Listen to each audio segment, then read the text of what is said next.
From The Selfish Path to Romance, download Chapter 1 for free at drkenner.com. I can't deal with this. With what? Table manners? No, baby, with you telling me what to do every second of the day.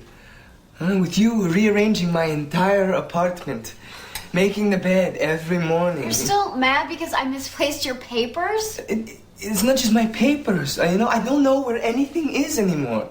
And that's from Tortilla Soup. And if you're living with someone who just has taken charge in a way that's not comfortable for you, you want to think twice, because you don't have to continue to live in that situation. And that doesn't mean you have to get up and leave, but you need to express yourself. And how do you do that? That's one of the many things that you can talk about on this program, which is the rational basis of happiness. Who are you? I'm Dr. Ellen Kenner, and my number is toll-free 1-877-DR-KENNER, DRKENNER. I'm a clinical psychologist, and you can call me with any questions that are messing up your sleep, are messing up your ride home. Instead of a pleasurable ride home, listening to the music or listening to a book on tape that you might enjoy, you're just going over some fight that you had with your kids, or concern that you have about your marriage, or financial worries at work, and you don't know how to deal with it. I think we should talk about it. I don't want to talk about it. Pick up the phone and give me a call. Again, toll-free 1-877-DR-KENNER. And my website is drkenner.com, drkenner.com. You can listen to a podcast. You can read articles I've written, look at books that I recommend. And right now I want to turn to the phones and welcome Marie. Oh, but right before I do that, if you're having difficulty and you feel like you don't love your life, you don't even like your life, and you don't feel like you can get any grounding, you don't know how to change things in your life, it just seems to be, the problems are just overwhelming to you. You don't want to just give in. You don't want to settle for the routine. You don't want to fake happiness, to look and act happy. Well, later in the show, I will be talking with Craig Biddle, who will talk about actual methods that you can use to achieve happiness. Again, I'm Dr. Ellen Kenner, and right now I want to turn to the phones and welcome Marie. Marie, welcome to the show. Hi, thank you. Oh, and you're having some difficulty with your 5-year-old. Mm-hmm. Yeah, tell me, is your 5-year-old the only one in the house? Yep. You got other kids? No? Nope. Okay. He's an only child. Okay, and you live alone, or you live with your hubby? Boyfriend? I recently divorced for about a year, and I just, for about a year and a half, and I just, around that time, I moved back in with my parents so I could go to college. Oh, good for you. Yeah, to get my degree.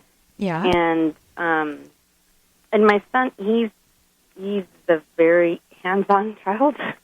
Okay, when you say hands-on, you've got this big laughter with it. Tell me about it. He loves to be around other children, and he likes having friends. And I noticed when I drop him off it's like a daycare learning center, because he just turned 5, so it's like a preschool type thing. Mm-hmm. And I notice when I drop him off, they're happy to see him, and they say goodbye to him, but they're also very leery of him because he's not gentle. He's rough. He doesn't know how to keep his hands to himself. Meaning what? I had problems with him hitting. Like, he would try to wrestle too much with kids. Yeah.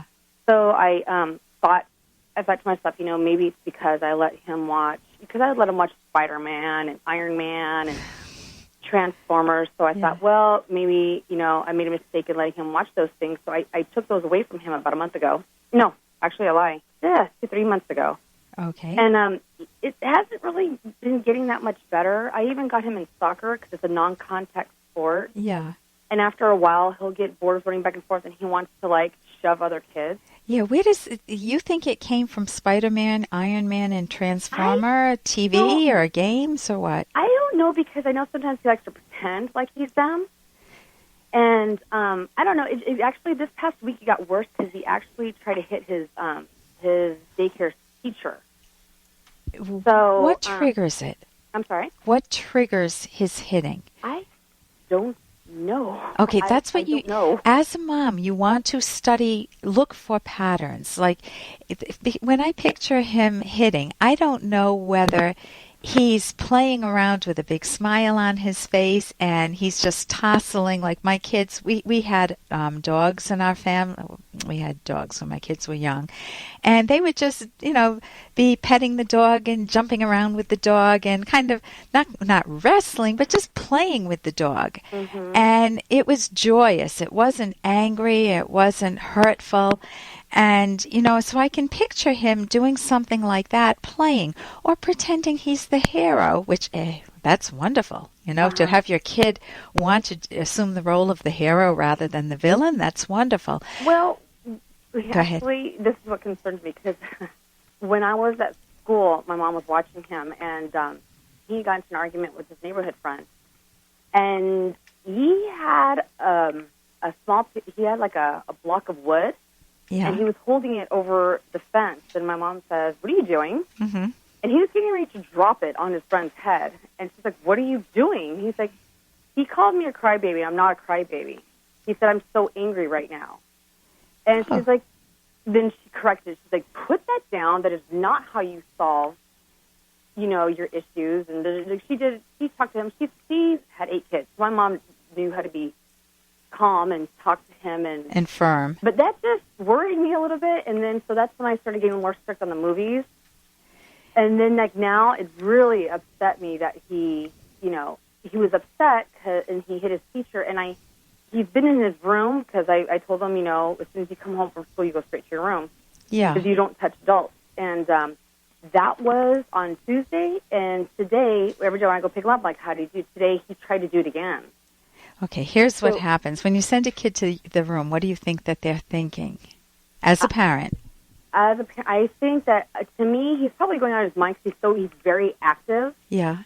And I think that he's probably going out of his mind because he's used to being able to run and play. He's 110 until he goes to sleep.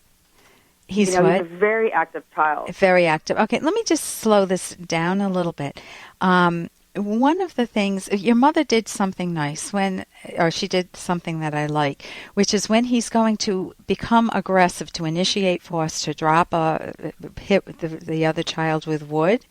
Yeah. She stops him right away with a firm, confident voice saying, "No, kids are not for hitting," or "No, that's not how you solve the issue." Those are fabulous words. Right. And what he needs other methods to solve his issue of anger. How does this child does he know how to cope with anger? Most adults don't. Okay. They don't.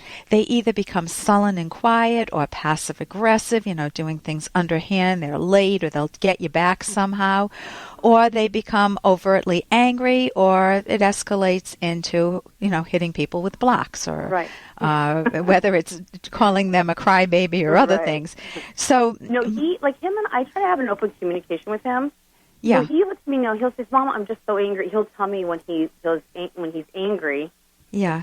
And we'll talk about it, but he just, I guess, I see him aggressive on both sides. Like when he gets upset, or even when he's happy. Both ways, he's very hands-on. Okay, so some of the things that those are two separate issues. Right. The one where he's angry, if you know how to teach him how to deal with his own feelings, and I want to give you the name of what I think is the gold standard in parenting, the book, it's at my website, drkenner.com. It's How to Talk So Kids Will Listen, and Listen So Kids Will Talk. Just go to my website, drkenner.com, and they will give you skills such as if he needs a way to express his anger, you can say, how old is your son, by the way? He is 5 years old. 5 years old. You can say, when you're really angry, draw me a picture of how angry you are, and give him red and black crayons, or give him, and teach him he can express it that way, or you can express it in words. You need to tell your friend in words, "I am really hurt. I don't like to be called a crybaby. I expect it to stop." You help give him other skills, but most parents don't have those skills, which are why these books the books by these particular authors, Adele Faber and Elaine Maslish, are so fabulous. Yeah. When he's playing with kids and being aggressive, maybe you can teach him how to be gentle by going to a petting zoo and learning how to pet gently, because animals respond if you're too rough. So teaching him, even with a stuffed animal, you could play around as being gentle with them. So he gets a softer side too, and maybe some role models. If he sees some people at the zoo handling an animal gently, he can just learn the skill of being, you want to be gentle with your friends like you were at the zoo, honey. Listen, thank you so much for your call. I wish we had more time. I'm Dr. Ellen Kenner on the Rational Basis of Happiness. Toll free 1-877-Dr. Kenner. Here's an excerpt from The Selfish Path to Romance by clinical psychologist Dr. Ellen Kenner. Barry's wife, Kaylee, tells him that when his mother drops in unannounced, interferes with the way she does things, and even criticizes her, she feels uncomfortable. It's Barry's responsibility to talk to his mother and explain that he and Kaylee understand she's trying to be helpful, but that they do things differently and would like her to stop, as they often feel criticized by her actions. Barry can then ask his mother to agree to planning visits together in advance. If you allow constant parental abuse or intrusiveness, you are sanctioning it by your silence, which means you are choosing your parents as a higher value than your partner. For a romance to thrive, you need to protect your privacy and establish proper boundaries with your parents. You can download Chapter 1 for free by going to drkenner.com, and you can buy the book at amazon.com.